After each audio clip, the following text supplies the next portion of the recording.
for the semifinals of Grand Prix Las Vegas.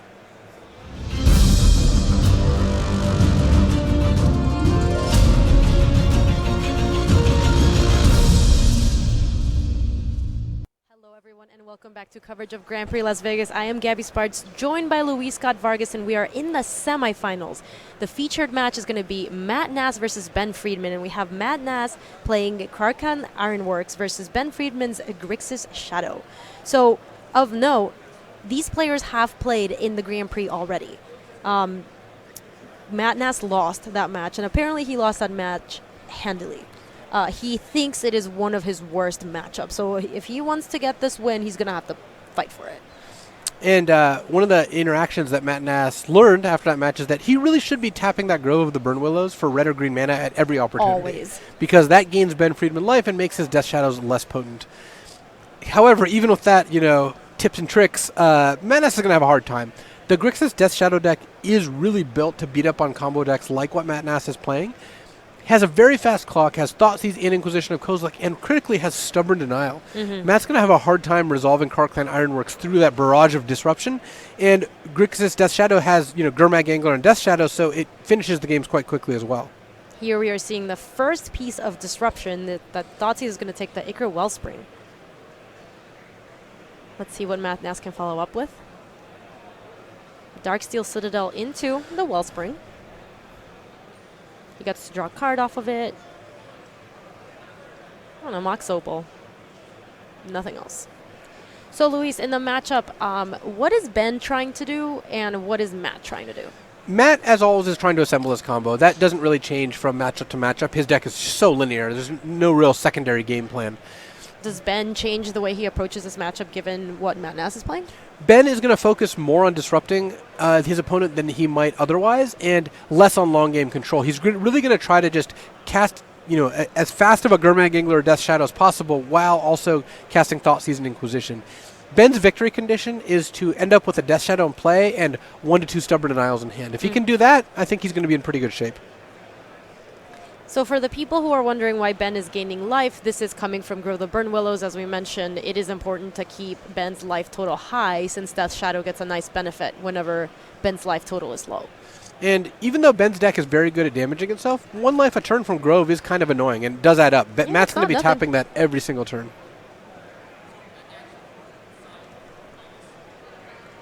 Ancient Stirrings for Matt Nass. Let's see what he takes here. He's taking so he's found the Scrap Trawler. And one thing that's good for Matt in this game is Ben has not found a threat.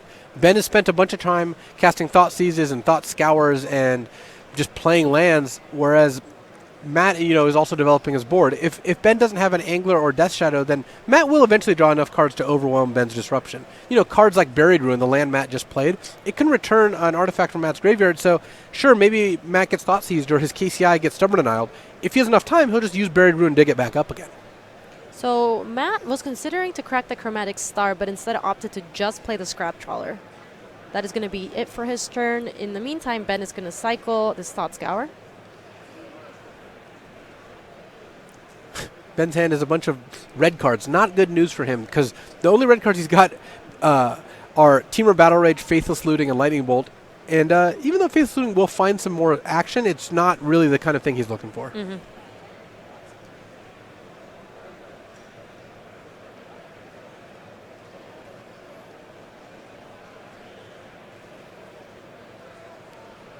So sometimes it's easy to tell who's ahead just based on the number of creatures and life total, but that's not always true. Especially Matt Nass is ahead because it's 20-8. That was exactly what I was leading into. It's not always easy to tell with some of these modern decks because it is just about how many combo pieces they have, and the life total doesn't actually matter that much. So we had an advantage bar here. Where would they be? I actually like Matt's side of things. It's really going to depend on what Ben is cracking this fetch land for. If he plays a Gurmag Angler or Death Shadow, I like Ben's side of things. Still, if Matt can just play a KCI, he just nearly wins on the spot. I think the fact that Ben is also getting a Steam Vents, which indicates he's not playing a threat this turn, Matt has the advantage. Ben is just not doing enough to advance his game state, and Matt is still playing these cantrip artifacts like Chromatic Star, Ichor Wellspring. That's going to get Matt ahead as the game progresses. So Lightning Bolt targeting the Scrap Trawler. Yeah, and that's it for Ben. Yeah, and that gets back in Ichor Wellspring. It's a nice little 2-for-1 for Matt Nass. He's just going to keep putting artifacts into play, and this KCI deck is resilient.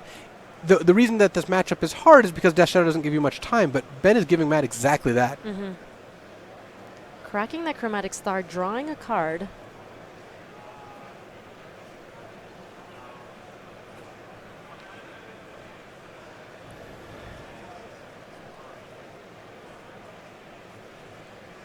If Ben goes to 4, Matt might be in a position to use 2 Pyrite Spellbombs. That would be a really funny way. Pyrite Spellbomb, Buried Ruin, Pyrite Spellbomb game. Does he have one in hand? I don't believe so, but I was just speculating on what But what might happen. He might have. It could have been sweet. He does have a Mind Stone. 2 more mana.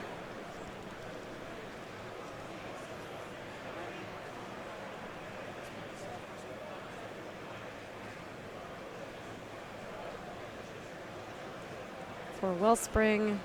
Well, Matt found a Mirror Retriever. Ancient Strings.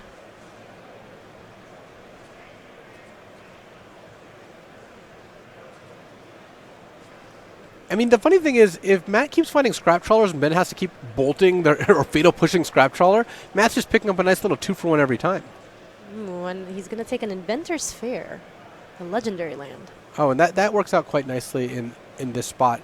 Ben can't Thoughtseize it, it sits in play, and then at the end of the turn, Matt can use the flashback, or the Inventor's Fair to find an artifact and untap and play that artifact. Yeah, and Ben is going to use that Faithless Looting, flashing it back from the graveyard.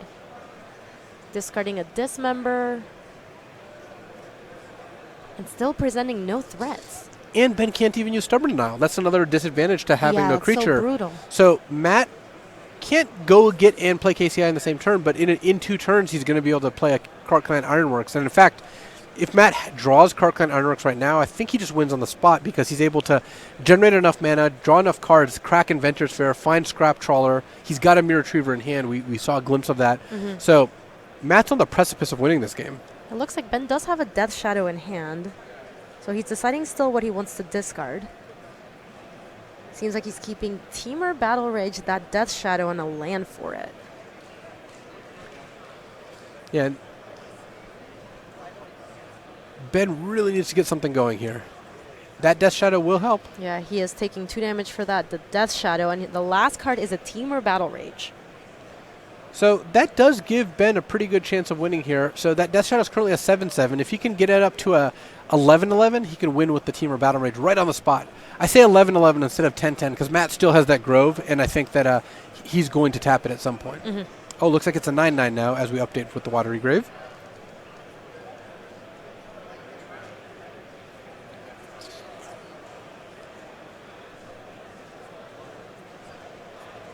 Oh, well. Okay, Engineered Explosives for 1. Yeah, Ben's hopes and dreams are a little bit dashed based on that. I do like the way he was sequencing it to try to get in like 1 big attack with it, but Engineered Explosives stops that straight up.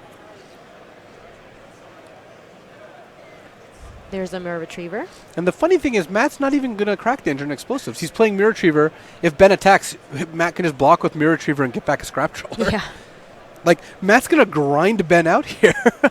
At least the way things are going currently. Thought Scour targeting himself. There you see the Mirror Retriever on the right. Usually these KCI decks play 1 or 2 of them. But it is a crucial part of their combo. So I'm seeing some people in chat discuss the win condition of Emrakul the Aeon's Torn versus Pyrite Spellbomb. And according to the KCI crew that we know, Sam Pardee, Andrew Beckstrom, and of course Matt Nass, Emrakul's training wheels.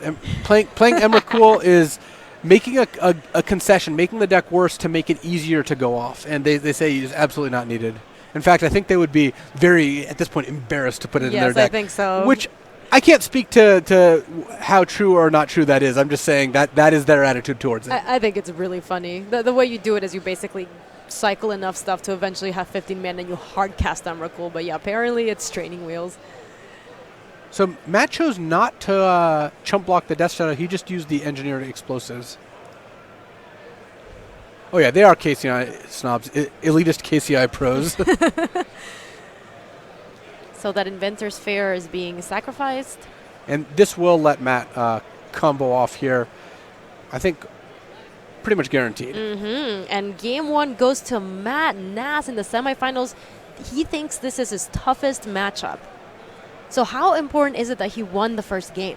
That does help a lot, though it actually just gets worse post-board. Ben Friedman gets to board in ceremonious rejection, disdainful stroke, Kolagon's command, stubborn denial, and a braid. So Ben gets to board in a bunch of cards, and at least the rejection and stubborn denial and disdainful stroke are all very, very effective. The artifact removal spells are solid, too.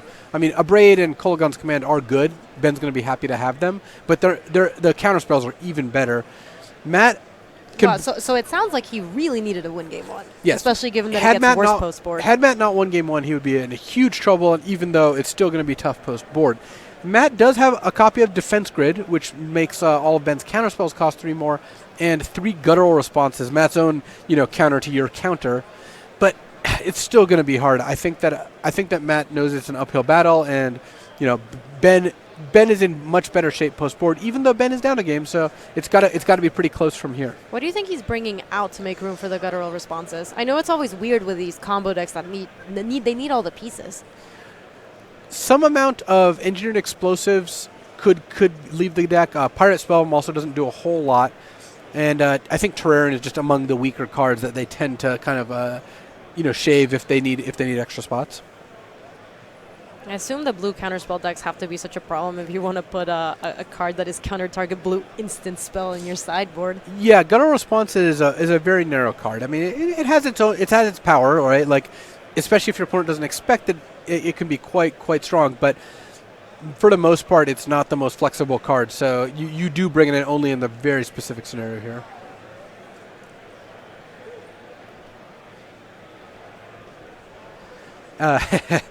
One thing that people really love to try to do and is generally ineffective is to bring in Lightning Bolt against Death Shadow or have burn spells and be like, you can just double bolt them.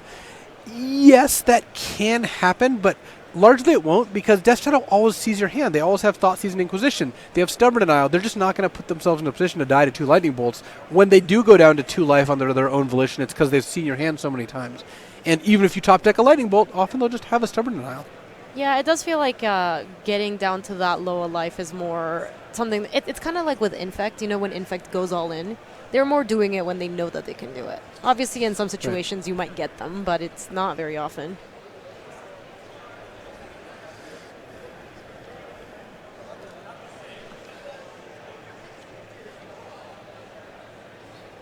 Well, Ben is going to have a tough road ahead, but it does seem like his sideboard is going to help him quite a bit in this matchup. Yeah, it's never a pleasant prospect being down a game, but when you know you're boarding in 5 or 6 awesome cards in an already good matchup, you can't feel that bad. Yeah. Also, it's incidental because KCI is not that popular of a deck, so Ben just happens to have all these great cards against him. Yeah, Ben has Ceremonious Rejection and Disdainful Stroke that are good against like Tron and KCI. Rejection at the very least is good against Affinity. A Braid is good against all the artifact-based decks, but also against humans. You get to kill Ether Vial or a random human.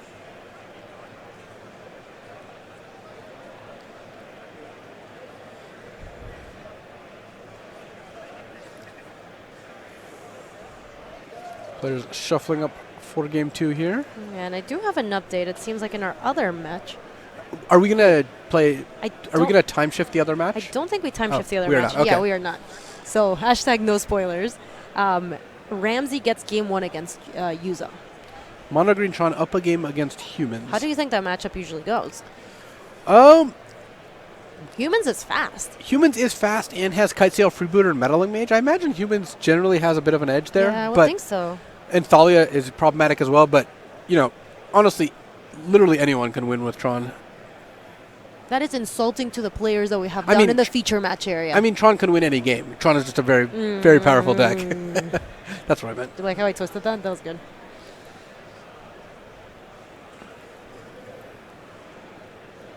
All right, so our players shuffling up. Getting ready to play game 2.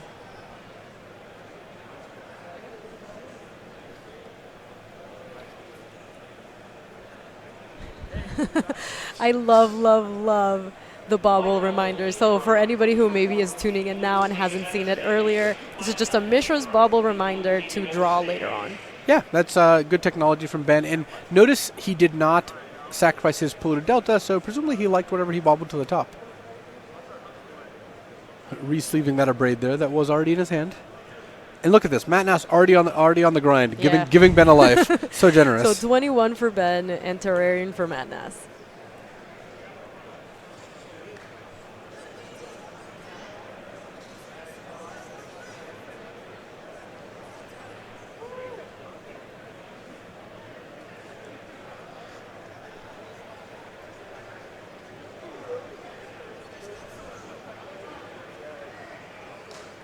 So Ben kept a hand without any one-drops. Oh, but there we go. Thought Scour is pretty good. Milling the Gurmag Angler and Stubborn Denial.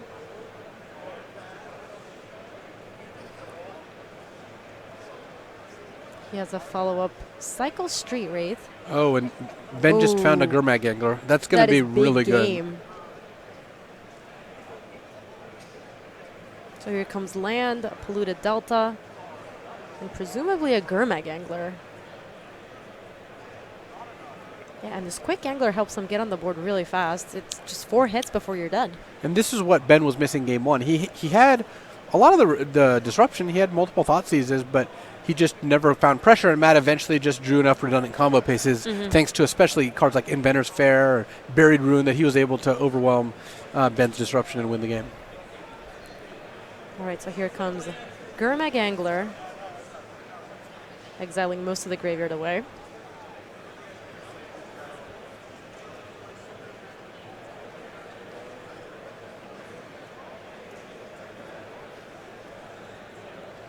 Does Matt Nass have any good ways to deal with Gurmag Angler? Nope. Or is he just trying to race this? He just has to straight up race it. Matt cannot kill a large creature unless he somehow has Lightning Bolt in his deck and plays 2 of them. I guess he could also block with a Scrap Trawler and another Scrap Trawler or 2 Mirror Retrievers. So basically a taller. He's going to have to race it. Yeah, Engineered Explosives is Matt's out to Death Shadow, but yeah, it's a little harder to explode Gurmag Angler. Not going to be happening today. Mox Opal for Matt Nass and Darksteel Citadel as well. So his mana's developing nicely. Yeah, the Opal is now active thanks to the artifact land there. Oh, and Matt does have Krark-Clan Ironworks in hand. He's deciding whether he wants to play an Ichor Wellspring or just play like 2 Terrarians. Yeah, it is 2 Terrarians. What do you think about that decision? Oh, that one seems close to me, but I'm definitely going to defer to Matt Nass's judgment. It's funny, for some decks, I can very well speculate on, like, here's what I would do, here's why I would do it. When it comes to Krark-Clan Ironworks, if it's ever close, Matt Nass does a thing that I'm not sure of, I assume he is right. Yeah, I know you're not an eggs connoisseur. No, actually, I love eggs. I cook eggs almost every day. We do.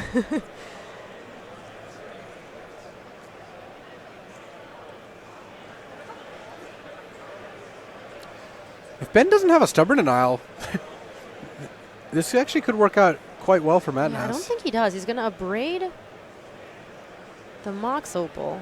So Matt's really looking for another Mox Opal here. If he can go land Mox, Krark-Clan Ironworks, he's actually in really good shape.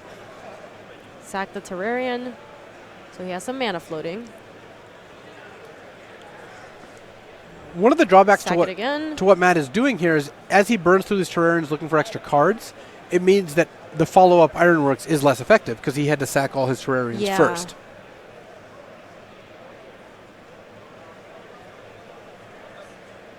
Ichor Wellspring, draw a card. Land Chromatic Star and pass.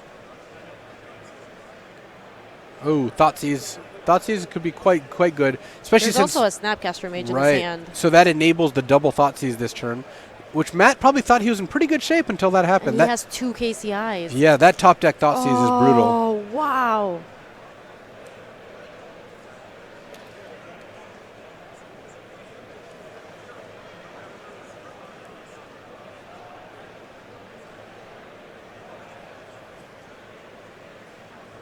Guttural Response was even ready and waiting for Ben's counterspell, but Ben drew all the black removal and none of the counterspells, which is actually part of the risk you take when you board in a card like Guttural Response. It is pretty narrow.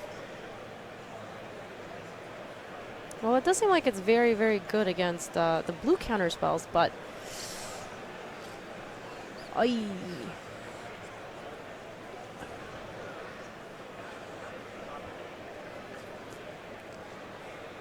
Wow, Ben is taking some time on this decision.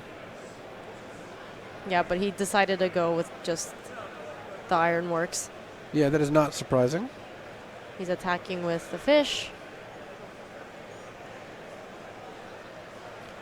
And he didn't double Thoughtseize. Well, he did leave the Stubborn Nile in his graveyard, so maybe he's worried. This is a slightly riskier line, because if Matt now taps out for Ironworks, Ben can go Snapcaster, Stubborn Nile, and it wasted Matt's turn instead of Thoughtseize, where Matt just keeps all his mana untapped. Mm-hmm. However, if Matt drew a Mox Opal and then has Guttural Response up, this works out much less well for Ben.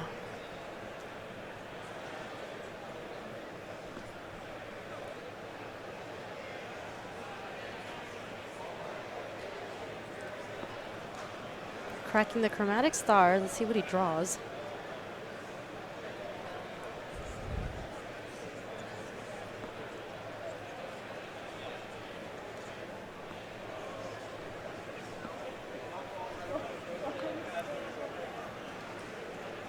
And Matt is aware of all of this interplay. Like, he knows that it's pretty likely Ben has Snapcaster Mage in hand. Mm-hmm. So I don't think Matt is necessarily going to go for KCI unless he has a backup plan in the future for when the Snapcaster Stubborn Denial plan does exactly this. Which is what's happening right now. And KCI does not resolve.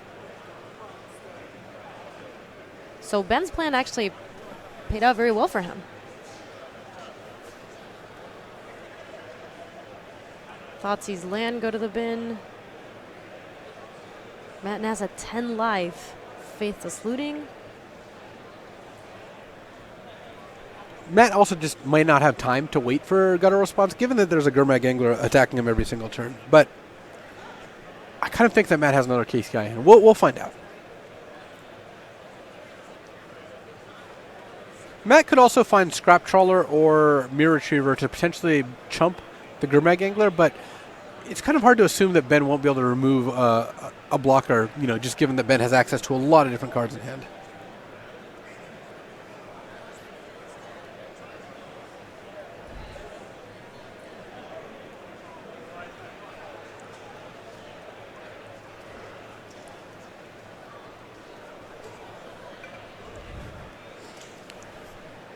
Ben's still in the middle of resolving Faithless Looting here.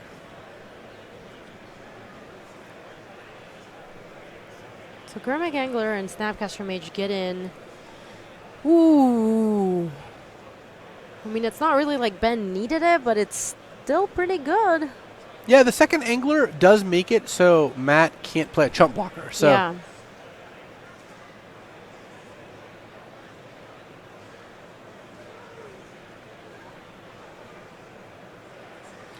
All right, well, Ben's tapped out. yeah, he gives Matt the go-ahead. It's your go. Do you have anything, Matt Naz? Ancient Stirrings. Explosives, Darksteel Citadel, Buried Ruin, Chromatic Sphere. Don't think any of that does it. Yeah, so he takes the Darksteel Citadel, but that's not enough. Unless Matt already has Ironworks in hand. Which I don't think he has. No, and yeah, once now he's just spinning wheels. Crack that. He got another Inventor's Fair. Cracked that star. Another Darksteel Citadel. And we are going to see a game 3 here between Matt Naz and Ben Friedman. What was he looking for in that last turn? Nothing. Once he cracked the first sphere and went down to 3 mana, I don't think... Was he just Dobbs? Yeah, I do not As they say in the industry.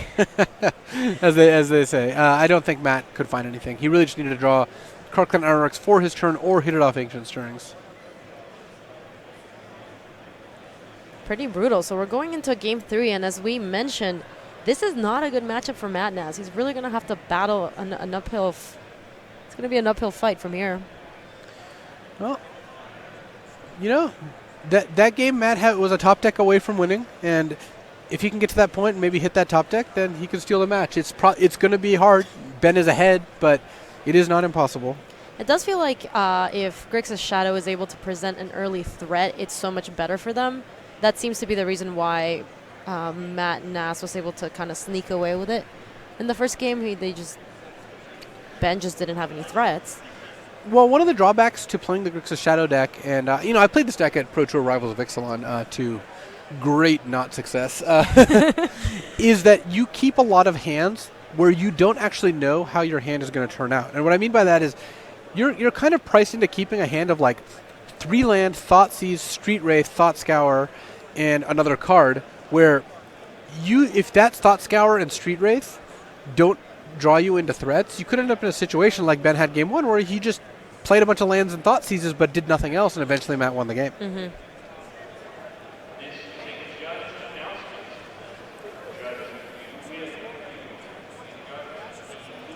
So we're seeing a lot of Ancient Stirrings in the top 8 of this tournament. I know some people talk about, should Ancient Stirrings be banned? Where are you on that debate? I don't believe it should. I do think that the card is pushy. I mean, it enables both KCI and Tron decks very effectively, but I think that it is well within the bounds of what is acceptable for Modern, even if, again, it's near that line. But it goes into a lot of decks, doesn't it? It goes into these two. It also goes into Tron. It goes into Lantern Control. Yeah, Tron, Lantern Control, KCI. Sometimes if there's Banto Eldrazi, but that's not really a deck anymore. Yeah, that was a thing a bit ago. I don't think we're seeing too much of that anymore.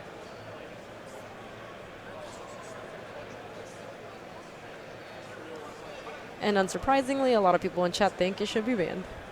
Ooh, this is a quick start for Matt Nass. Darksteel Citadel, Mox Opal, Terrarian, Chromatic Sphere. He's just playing Affinity. Yeah, I mean, if Matt played an Arcbound Ravager and a Cranial Plating, then he'd be rolling here. So Mishra's Bauble for Ben. Matt has the Karkland Ironworks too, and this actually does put Ben in a bad spot. Like, Ben has tons of cheap disruption in his deck, but one of the ways that Death Shadow tends to open games is like by casting a Thought Scour and then trying to play a threat. If Ben can't tap out on turn 2 unless he's disrupting Matt, otherwise he is going to get hit by a Karkland Ironworks.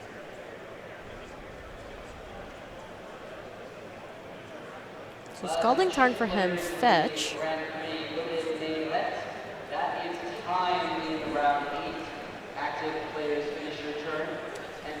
Watery Grave, and let's see how he wants to start his turn. A Thoughtseize. And Thoughtseize is going to take care of that KCI if that's what Ben wants. And unless Ben has a quick Death Shadow, it would make the most sense to take the Karkland Ironworks. That's just the most dangerous card. Any consideration to the Engineered Explosives?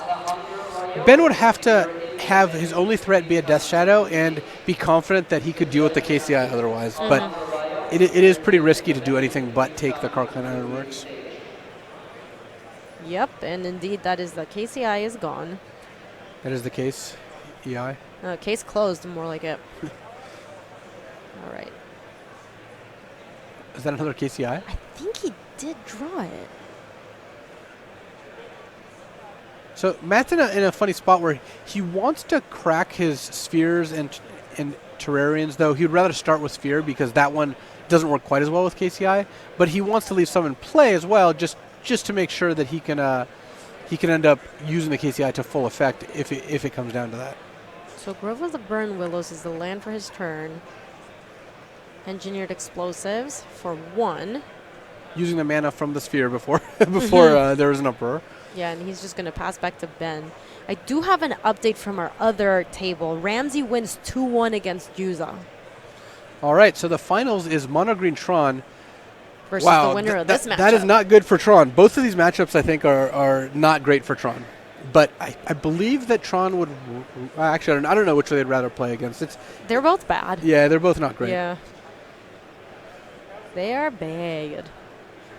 All right. Is Matt going to go for the KCI? It's a little spooky against 2 open mana, so he's just Mirror Retrievering. And part of the reason that Matt would play it this way is that, we think of Stubborn Denial as just a straight-up counterspell, but it actually does need a 4-power creature in play. And Ben didn't play anything on turn 2. So if Matt waits a turn, he might be able to have 5 mana and play around Stubborn Denial that way.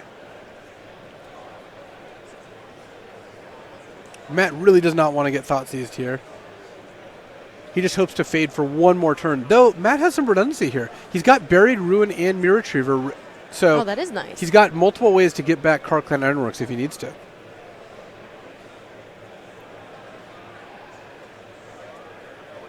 So Watery Grave is a choice for Ben.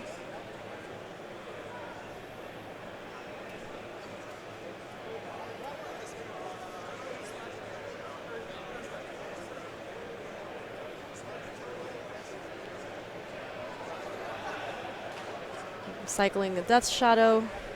Oh, we're having an earthquake over here. So Ben found Stubborn Denial and found Gurmag Angler. Oh, no, Death Shadow. Death Shadow. Wow, this is... So, unfortunately for Ben, Engineered Explosives can take care of the Death Shadow. And Matt Nass is cracking that Terrarian, and he's going to blow up the Death Shadow. And now Ben doesn't have uncounterable spell anymore.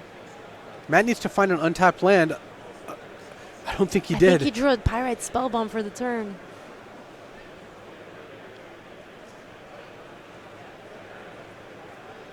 So he's playing the Spellbomb. He's going to crack it.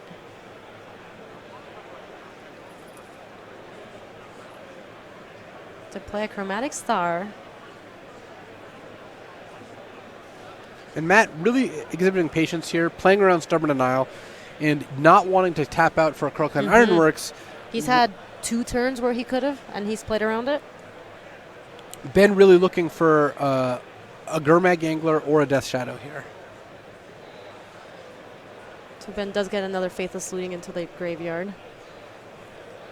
And Ben found Inquisition of Kozilek, but that can't take the Karkland Ironwork in Matt Nat's hand.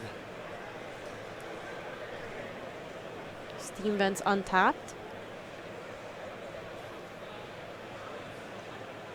To flashback the Faithless Looting. Oh, wow. The way may be clear for Matt Nass here. Yeah, because he's going to resolve Karkland Ironworks. Yeah. Discarding 2 lands. And Matt doesn't have the combo yet, but he's going to he gets to resolve it. He's going to get to go digging. He's going to get to sack the star to draw a card, then sack Mirror Retriever to add 2 more mana, get back maybe a star, and then continue cycling through, adding mana, drawing cards. And Matt's so excited. Look how quickly he's untapping. Yeah, he's just ready to slam. The shields are down. Yeah. So KCI hits the board. Sacking. Oh, Matt drew a Scrap Trawler. Oh! Matt wins the game. Matt is going to defeat Grixis Death Shadow here. Wow. That was a huge draw.